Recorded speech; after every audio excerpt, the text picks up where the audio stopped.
Compañeros, buen día. Estamos ya transmitiendo la segunda clase en vivo, la segunda sesión y pues dándoles primeramente a ustedes la bienvenida ante la nueva parte del curso que tenemos sobre introducción de las ciencias jurídicas. Eh, pues dando la bienvenida ya. Es un gusto poder estar otra vez de nuevo con ustedes. Si pueden ver, ya está asignada la primera clase. Aquí la podemos observar. Te invito a que la veas, te invito a que la analices y que empieces a tomar nota acerca de las clases que se les están impartiendo a ustedes. En lo personal, vamos a estar subiendo ya la planeación para que ustedes ya empiecen a ver la cuestión de las tareas. Sobre ese aspecto, no se preocupen, puesto que la tarea va a englobar justamente la primera sesión y la sesión presente, que es la que estamos realizando, la que ustedes están viendo, la que están observando, y la tarea va a ser por medio de esas dos sesiones y va a tener la fecha programada hacia un día determinado. Una vez que le suba ya la planeación, ahí se van a dar cuenta y también ya una vez observado la plataforma, una vez checado tu plataforma, vas a observar bajo este video la tarea y vas a poder analizar y observar qué día es el que tienes para la entrega del producto. En ese sentido, te solicito que estés al pendiente y por cualquier circunstancia o razón, házmelo llegar por medio de el correo personal, el correo institucional, que es el que les he dejado aquí en pantalla. Bien, pasemos sin más preámbulo a la continuación de la segunda sesión.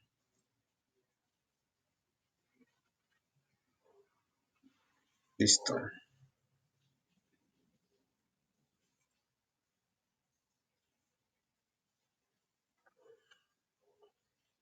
Esperando a que se proyecte.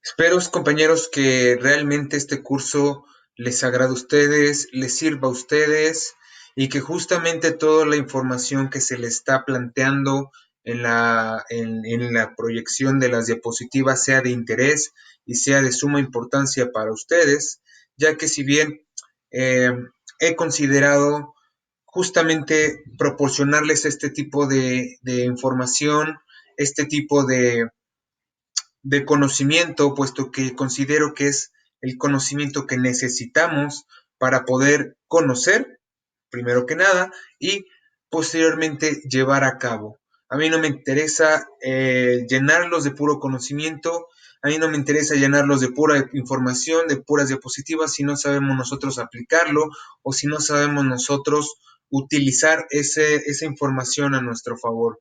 En ese sentido, toda la información y conocimiento que detalladamente les he puesto, les he propuesto, les he traído por medio de las diapositivas, son información escogida y seleccionada para que solamente tú puedas echar a andar, echar mano de esa información, volverla a conocimiento y volverla práctica, que eso es lo que a mí me interesa, que toda esta información no solo se quede bajo la plataforma o bajo la media o bajo la situación, sí, bajo la media virtual, y que tú sepas realmente tener los conocimientos principales y conceptos fundamentales de lo que va la introducción a las ciencias jurídicas. Eso es lo que a mí como docente me interesa plantearte, transmitirte. Bien, vamos a continuar.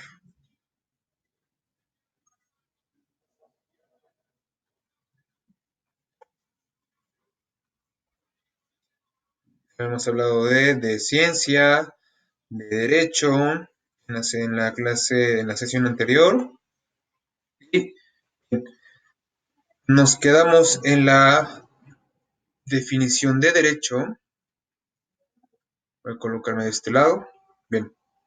Y continuamos. Seguimos observando que el derecho, según las posturas que realmente manejan diversos autores de diferentes partes del país, en diferentes épocas, siempre se han enfocado al control social que ejerce el Estado hacia sus gobernados, o sea, hacia los particulares o hacia el público en general. En ese sentido, les he traído más definiciones de las cuales en lo personal se me hacen pues más eficientes y más adecuadas. Si tú planteas o dices o ocupas alguna de estas definiciones, estás absolutamente en lo correcto. ¿Vale? Bien, para Miguel Real, derecho es vida humana objetivada. Esto es que el derecho en la esfera que concierne al conjunto de derechos, de garantías que se le consignan a una persona por el simple hecho de vivir, pues de la manera objetivada es que en todo momento se ve reflejado el derecho en la vida. Esto es que con el simple hecho de tu persona estar en vida, quiere decir que automáticamente tienes derechos inherentes a tu persona. Esto nos lo dice Miguel Real. Segundo dice, derecho implica rectitud, el proceder honrado, el anhelo de justicia y la regulación equitativa en las relaciones humanas. Para esta definición, siempre cuando nosotros escuchamos derecho, eh, vaya, lo primero que se me llega a la mente es justicia, se me llega a la mente el tipo de justicia propiamente dicho, se me llega a la mente pues juicio, se me llega a la mente justamente rectitud, sinceridad, humildad, honradez y bueno, recuerden que la sesión anterior hablaba un poco acerca del romanticismo, que es un poco hablar del derecho, sobre que siempre busca la satisfacción eh, de la necesidad del cliente, que siempre busca llegar ante la justicia y todas estas definiciones pues, que son muy idealizadas, ¿verdad? Tú como abogado, como apenas estudiante en el derecho, en esta preciosa carrera, habrá algunos que dirán que entraron definitivamente a estudiar, a atreverse a esta carrera para hacer justicia. Hay algunos que pues entraron para hacer, pues tener pecunio, tener economía. Hay otros que vinieron por situaciones personales, porque tienen alguna situación legal y quieren estudiar derecho para poder ayudar a la gente y etcétera. El derecho como tal, compañeros, debemos entenderlo como una forma de conducta recta, de una forma de conducta moral. Hay algo que se le denomina deontología jurídica. Más adelante, cuando ustedes sigan avanzando en los cursos, van a tener una materia que se le denomina deontología jurídica.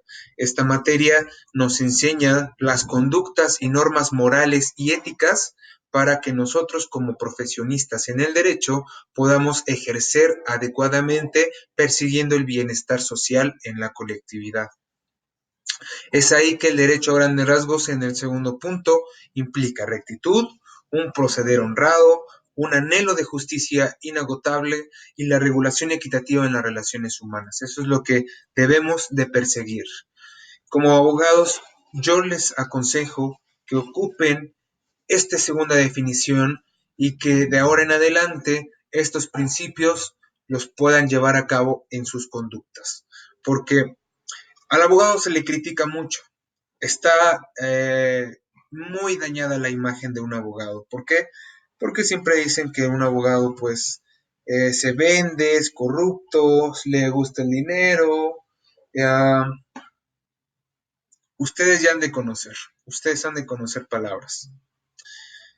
Pero si tú ocupas estos principios para una vida diaria, una vida profesional, créeme que vas a marcar la diferencia allá afuera.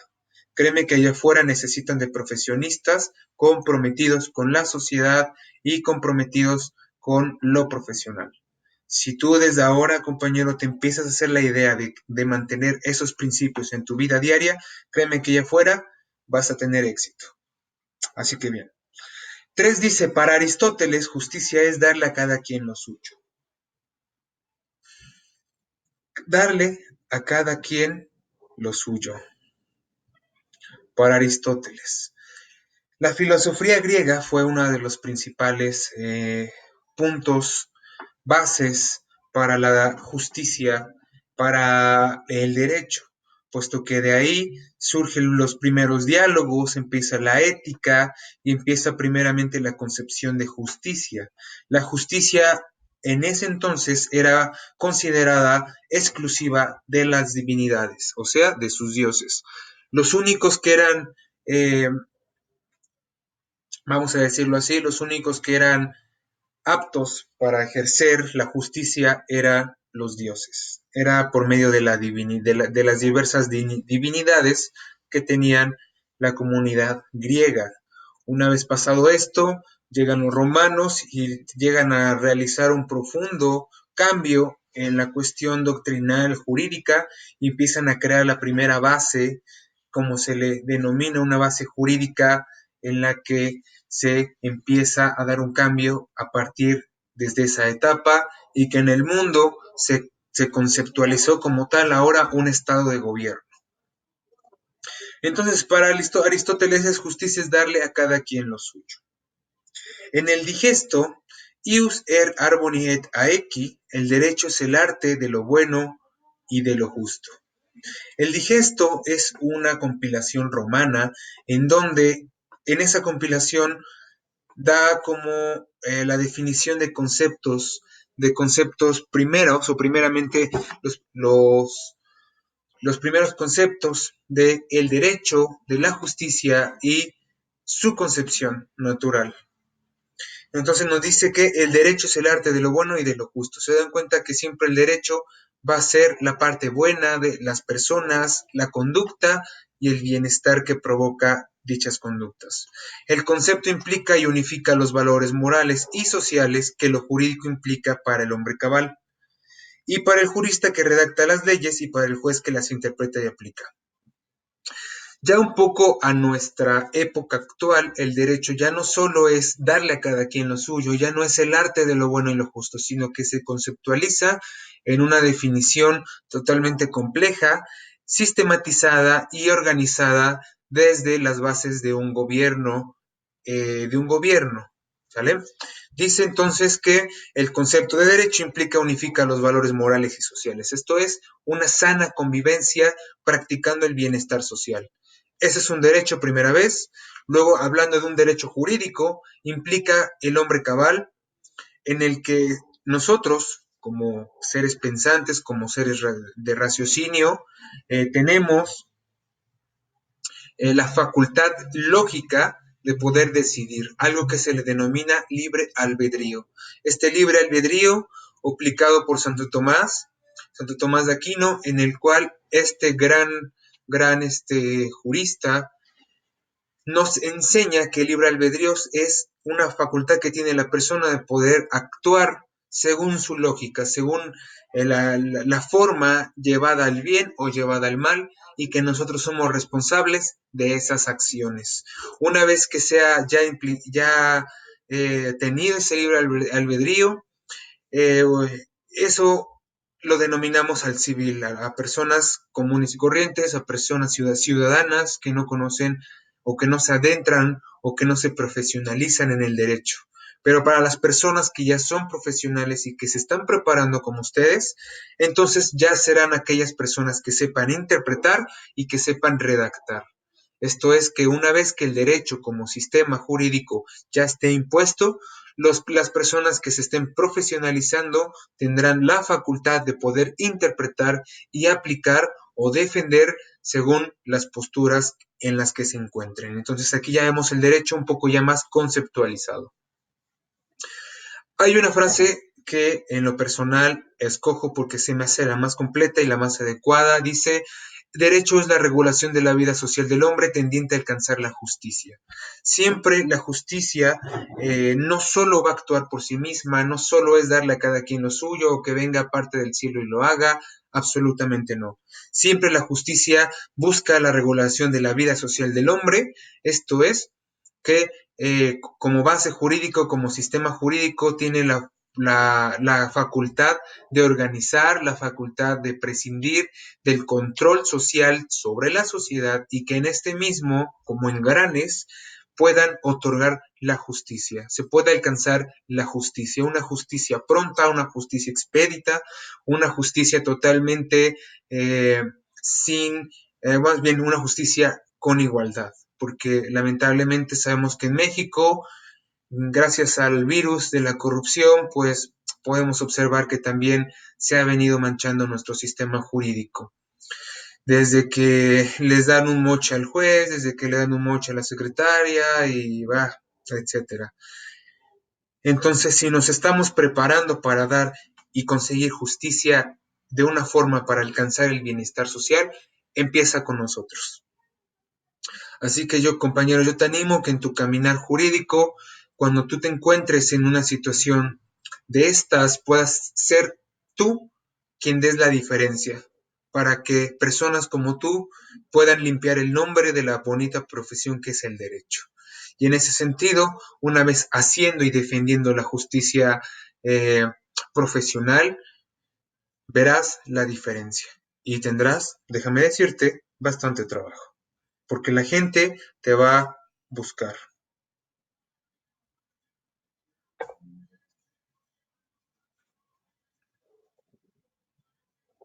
Vamos a pasar al siguiente.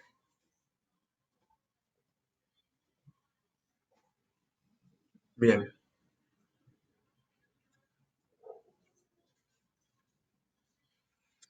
bien.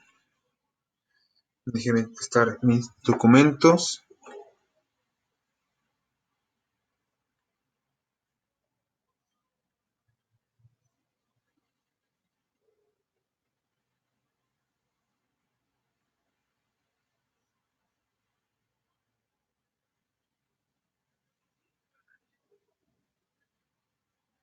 Muy bien. Bien. El FAS y el IUS.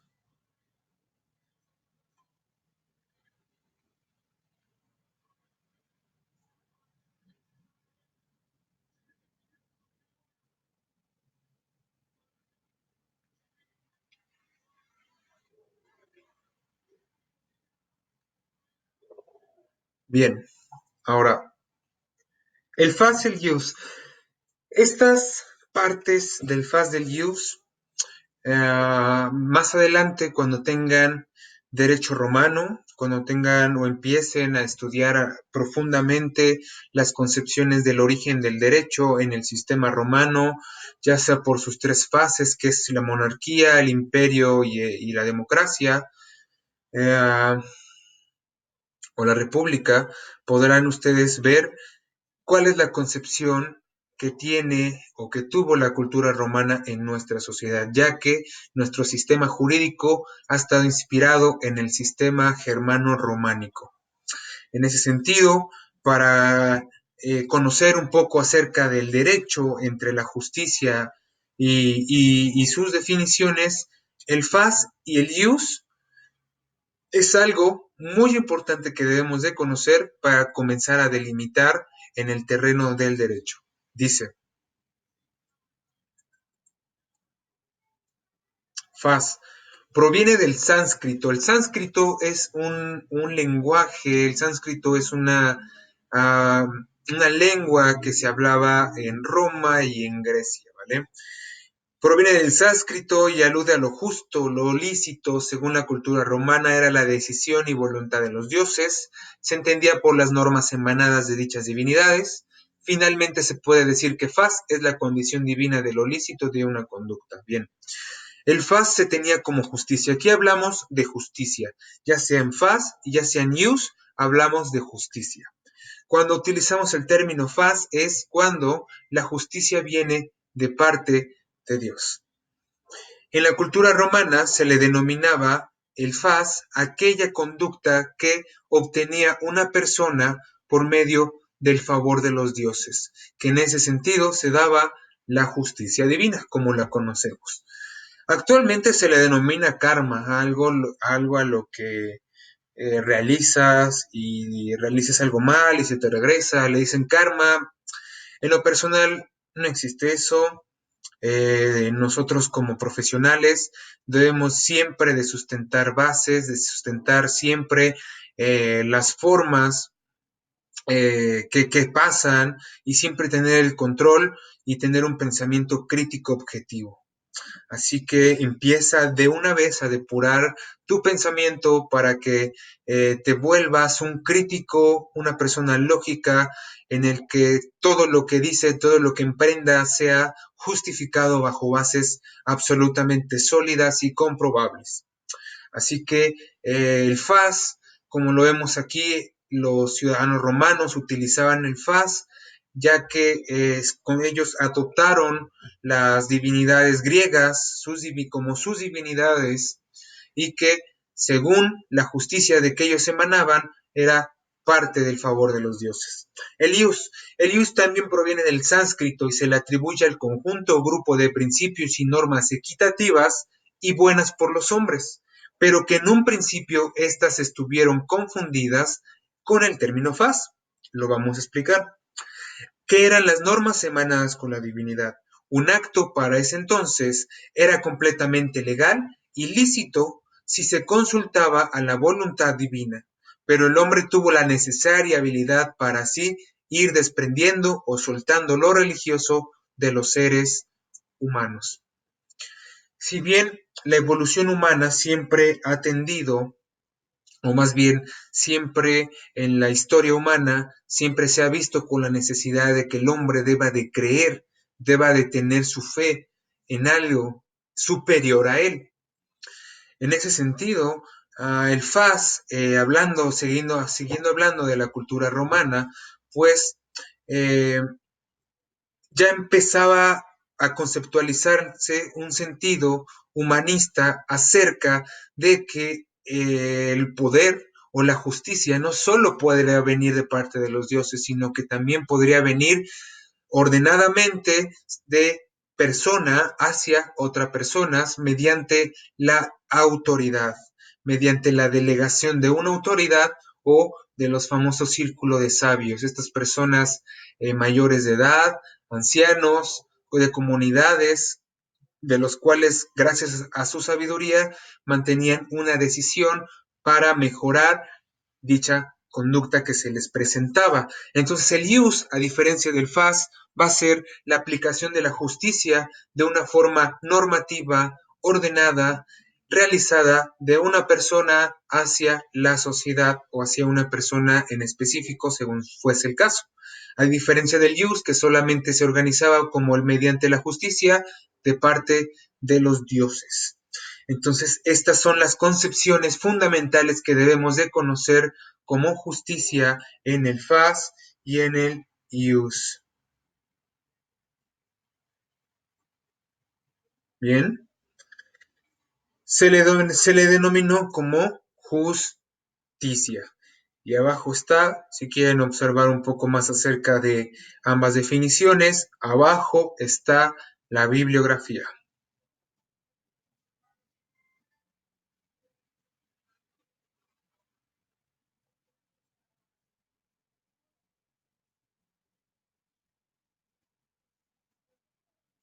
Bien.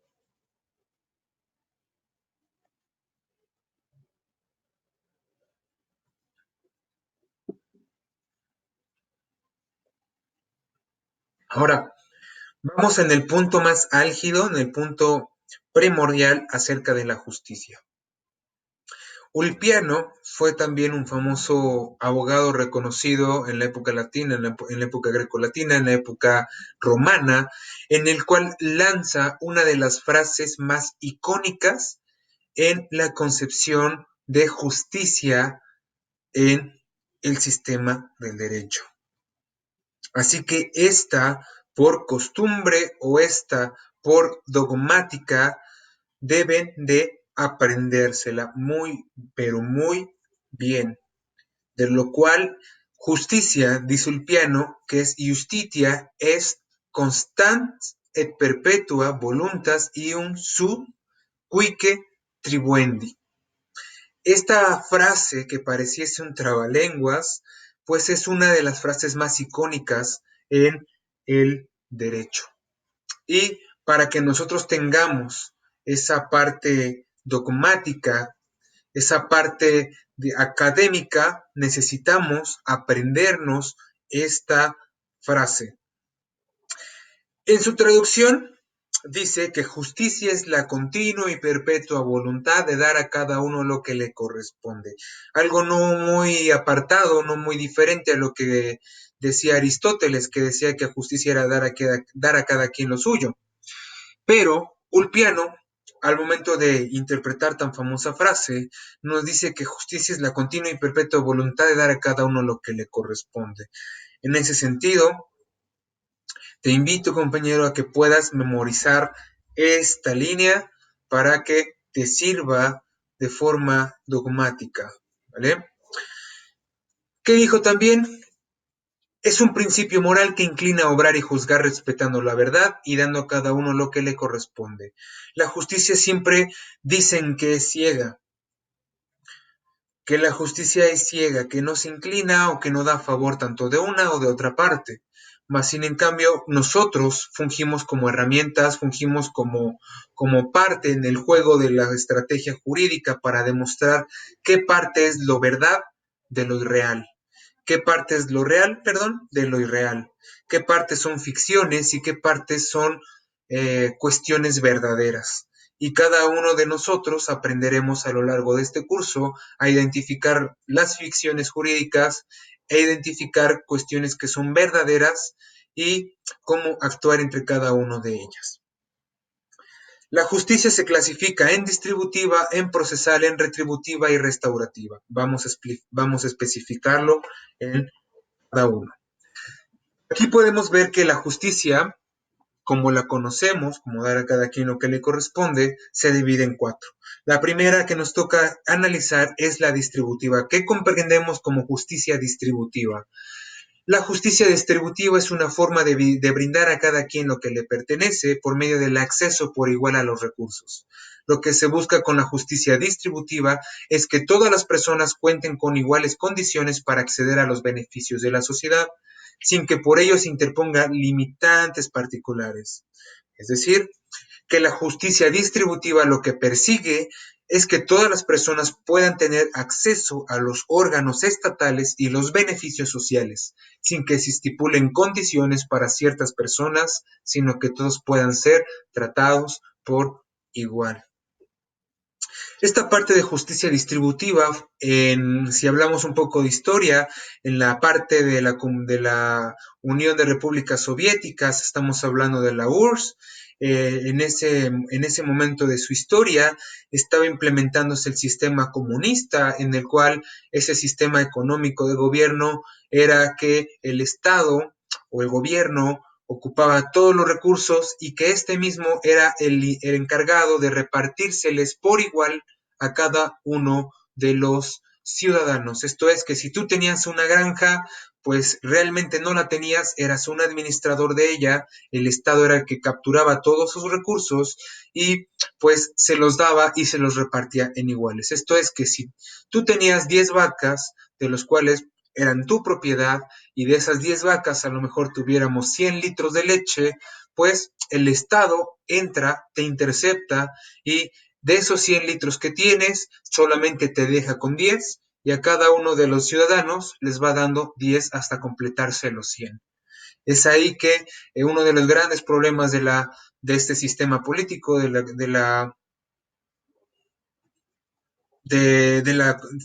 parte de ser comunistas, pues llegó a ser un, eh, para unos historiadores, llegó a ser como algo muy problemático, ya que a raíz de esta imposición de gobierno que se suscitó en la URSS, pues se dio la caída del mismo y pues dio paso a que Estados Unidos se fortaleciera en su sistema capitalista. Es ahí que la justicia distributiva no solo va a velar por los intereses de los ciudadanos para darles a cada quien en partes iguales y en partes de recursos de igual denominación, también se va a encargar de que la administración pública que comprende el Estado en sus servicios también pueda tener la accesibilidad de sus ciudadanos ante dichos trámites. Gracias a la justicia distributiva podemos nosotros realizar trámites como actas de nacimiento, la expedición de la INE, podemos también obtener el emplacado o las concesiones, la tenencia, podemos realizar documentos oficiales que nos proporcione el Estado, ya sea por una retribución económica o de forma gratuita. Pero cada uno de estos vamos a decirlo así, de estos servicios que ejercen estos órganos pueden abrírseles a toda la comunidad, a todo su pueblo, y que en ese sentido puedan tener esa igualdad de realizar dichos, dichas actividades o dichos servicios.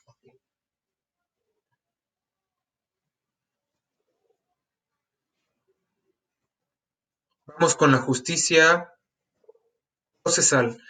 Es una forma de justicia que deviene de las propias leyes, la cual comprende principio de igualdad. Todos los ciudadanos son iguales ante la ley, lo dice en la Constitución. Todos los ciudadanos tienen derecho a un trato digno de parte de las instituciones del Estado, garantes de los derechos y la justicia.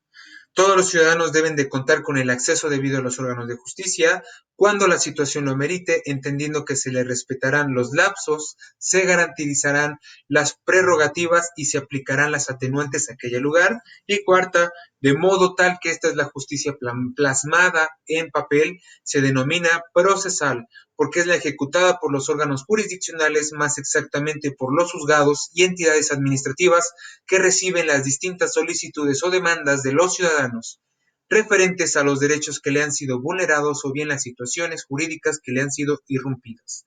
En la justicia procesal existirá la absoluta igualdad de todas las personas. Vale más, perdón, no vale más una persona en una determinada posición jerárquica que una persona de una posición menor. Esto es que para la ley, para efectos de la ley, cada uno de las personas somos iguales. La ley nos dice o nos prevé como iguales y por ende tenemos los mismos derechos que una mujer, que un hombre, que un niño, que un adolescente, que un adulto, que un anciano. Prácticamente todos y cada uno de ellos mantienen unos conjunto de derechos por igual. Todos los ciudadanos tienen derecho a un trato digno de parte de las instituciones del Estado. Toda la administración pública, todo el sistema judicial, todos aquellos órganos sociales tienen la obligación de atender adecuadamente, dignamente y siempre velando por el bienestar de la sociedad.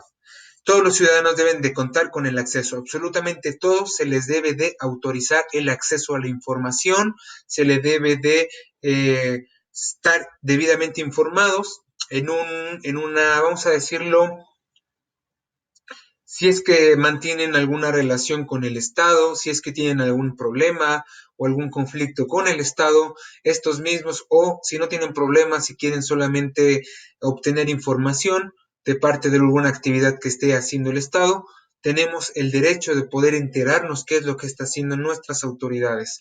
Y se le denomina procesal porque esta justicia también va a ser exclusiva de todo el proceso judicial. Esto es, como lo vimos, lo estuvimos leyendo, es la justicia plasmada en un papel. Cuando nosotros realizamos la demanda hacia el Poder Judicial, hacia el juzgado, hacia el juez, sobre una conducta específica, ya sea una vulneración de derechos, ya sea la solicitud de demandar algún derecho, pues nosotros al momento de solicitar o de pedir en esa demanda o en esa demanda poder tener o poder colocar todo lo que nosotros estemos necesitando de parte del Poder Judicial que arregle, pues una vez que se realice el proceso y que intervenga el juez para poder dar una sentencia, estamos hablando de que se está teniendo una justicia procesal, una justicia plasmada en documentos, porque toda actuación, toda obra, toda decisión que realice el juez va a ser plasmada en un documento que va a ser todo el expediente y que justamente cuando utilice la palabra sentencia, cuando ocupe la forma de sentencia para terminar un asunto, será la forma en donde se plasme y se perfeccione la justicia en el caso específico, ¿sale? Vamos a continuar.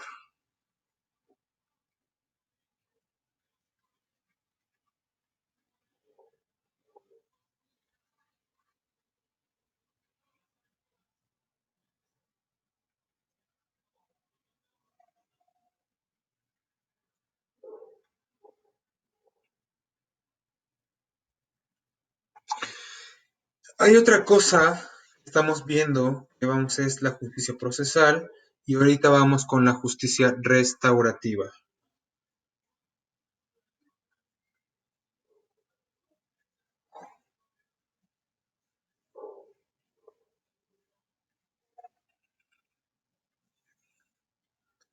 Bien. ¿Qué nos dice la justicia restaurativa? Es aquella que se concentra en la víctima. El fin de la justicia restaurativa es asegurarle a aquella el respeto a su derecho o bien la reintegración de su bien, como también lo salvaguarda de su condición jurídica vulnerada.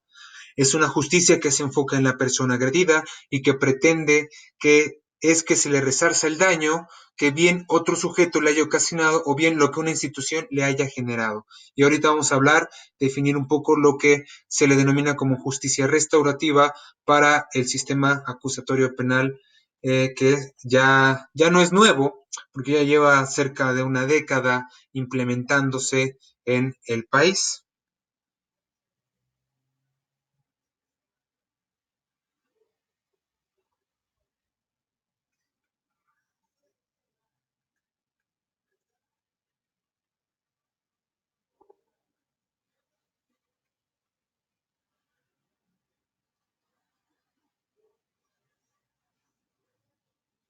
Ahora,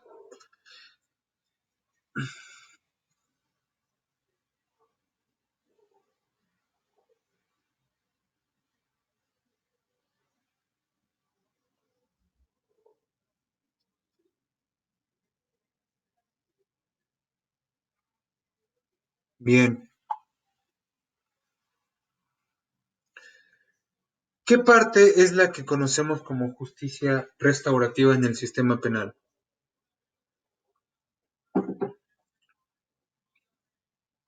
Realmente algo de los principios reformatorios que vinieron para la modificación del nuevo sistema penal acusatorio adversarial, pues justamente fue la reparación del daño o el resarcimiento del daño causado por un ente vulnerador, por un delincuente, un inculpado, acerca del delito o la conducta que le impuso de forma ya sea dolosa o ya sea de forma culposa a una víctima o a terceros. Uno de los principales puntos fue justamente implementar la justicia restaurativa. Esto es que siempre se le va a respetar y hacer valer los derechos en todo momento de las víctimas vulnerables o de personas o daño o personas o terceras personas que han sido vulnerables, ya sea por una conducta ilícita o por omisiones o actos que realiza también el Estado, porque también hay víctimas que son del Estado por actos o omisiones en las que indirecta o directamente pueden ser vulnerables. Un ejemplo, ya sea por la omisión en la construcción de alguna carretera. Se me ocurre que el Estado planea hacer una carretera y justamente necesita pasar por terrenos de los cuales tienen dueño y esta sin consultarles empieza a construir. Entonces son actos que también se prevé que la justicia retributiva se enfoque en los daños que se les hace o que se les impone a las víctimas, ya sea de carácter culposo, ya sea de carácter doloso o ya sea de carácter de actos u omisiones que tenga el ente vulnerante como una persona o personas o el Estado. Así que también, eh, ¿qué es lo que prevé la justicia restaurativa? La restauración de la esfera de derechos de las personas y la reparación del daño. Así que la justicia restaurativa va a ser algo muy importante que vamos a tener que abundar más adelante en sus cursos para que ustedes puedan, pues, según bajo la carrera o bajo, perdón, bajo el área que tú quieras dedicarte, pues tendrás que enfocar tu profesión, tu fuerza, tu inteligencia en la justicia restaurativa, porque la mayor parte de las necesidades de los clientes siempre va a ser a que se les restaure algún bien o algún derecho. Así que, por tu parte, yo quisiera que abundaras y que investigaras más sobre la justicia restaurativa para que te fortalezcas en ese sentido, porque en lo personal, siempre allá afuera en el mundo, la mayor parte de los clientes vienen por una forma restaurativa en sus derechos, en sus bienes y en sus necesidades. Así que ahí está la indicación. Vamos con... Bien. Aquí llegamos a la sesión segunda, es derecho en general. Y aquí vamos a empezar un poco a ver sobre la clasificación del derecho según la cosmovisión, según qué es lo que significa el derecho. No solamente es un derecho como una sola parte, sino que a través de esa denominación de derecho, que es el conjunto de actividades que regulan a la persona en su colectividad para el bienestar social, ya no también para ser aquella que le da a cada quien lo suyo, sino que a través de ese derecho ahora viene su clasificación según la cosmovisión de su actuar. Así que vamos rápido a ver qué es el derecho objetivo, subjetivo, derecho positivo y más en las siguientes diapositivas vamos a seguir viendo los derechos. El derecho objetivo es el conjunto de reglas que rigen en la sociedad y que obligan al hombre a actuar de una manera determinada, es decir, son todas las leyes que se encuentran en un papel. Derecho subjetivo es el sistema de normas jurídicas que informa y regula efectivamente y la vida de un pueblo de un determinado momento histórico, es sancionado por y para el hombre entendiéndose como la facultad de la sociedad de exigir, es decir, la facultad de reclamar un derecho. El derecho positivo es un orden real creado por el Estado que puede o no fundamentarse en el derecho natural, cambiando conforme lo requiera la vida del hombre en sociedad, de ahí que reforme constantemente. Vamos a dar la explicación sobre estos tres. El derecho objetivo va a ser el derecho plasmado en una norma. ¿Qué encontramos? Que en la norma, en las leyes, en la constitución, en todas estas normativas se va a encontrar el derecho puro. Esto es que en cada uno de los artículos que empecemos a leer está dispuesto en cada uno de esos párrafos el derecho. A esto se le denomina derecho objetivo, como el conjunto de reglas que rigen a la sociedad y a la subcomunidad en una documentación. Como ejemplo, la Constitución y la normatividad.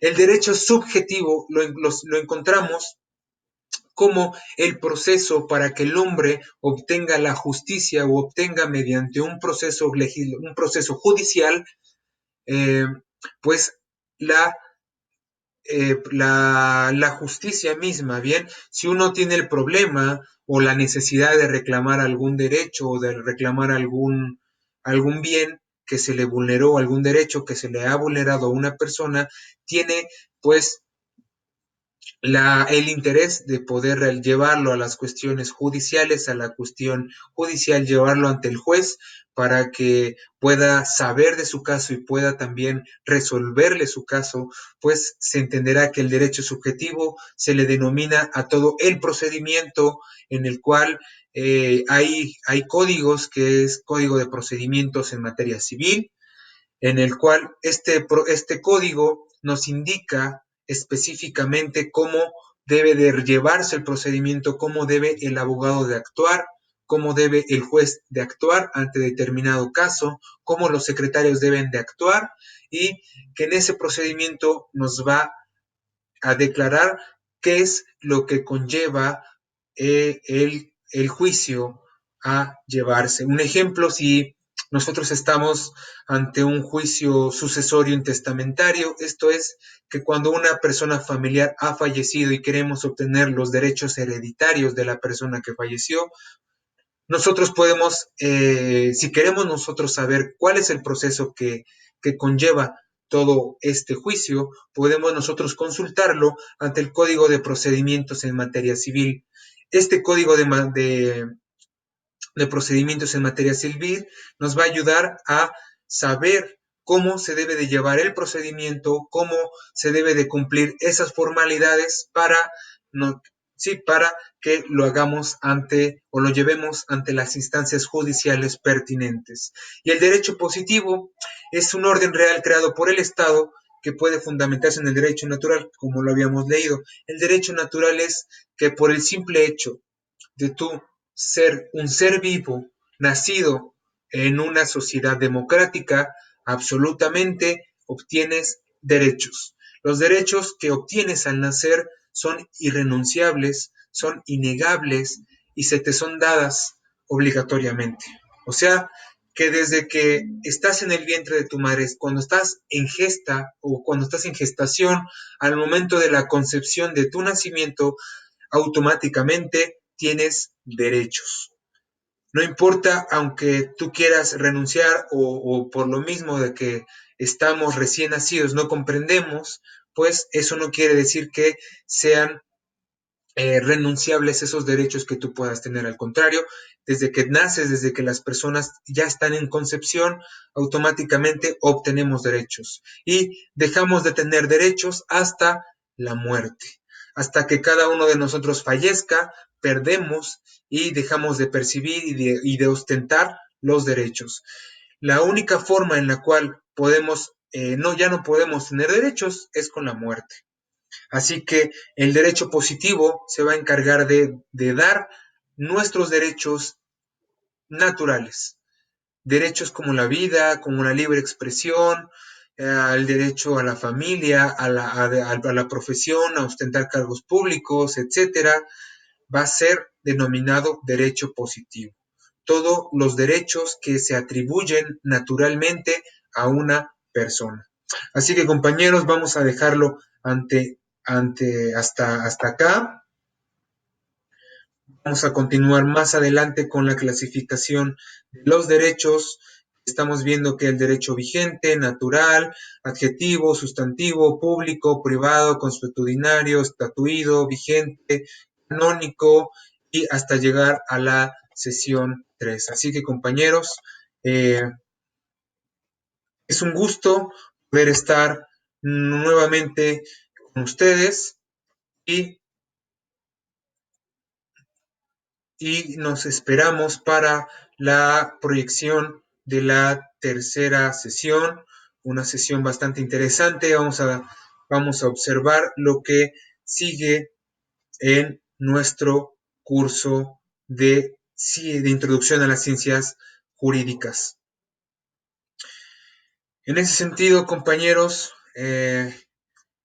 les doy gracias por la atención que están prestando a las clases y repito, cualquier indicación, cualquier duda que tengan, con muchísimo gusto estaré resolviéndoselas mediante el correo institucional. En ese sentido, les doy muchas gracias y que tengan un buen día.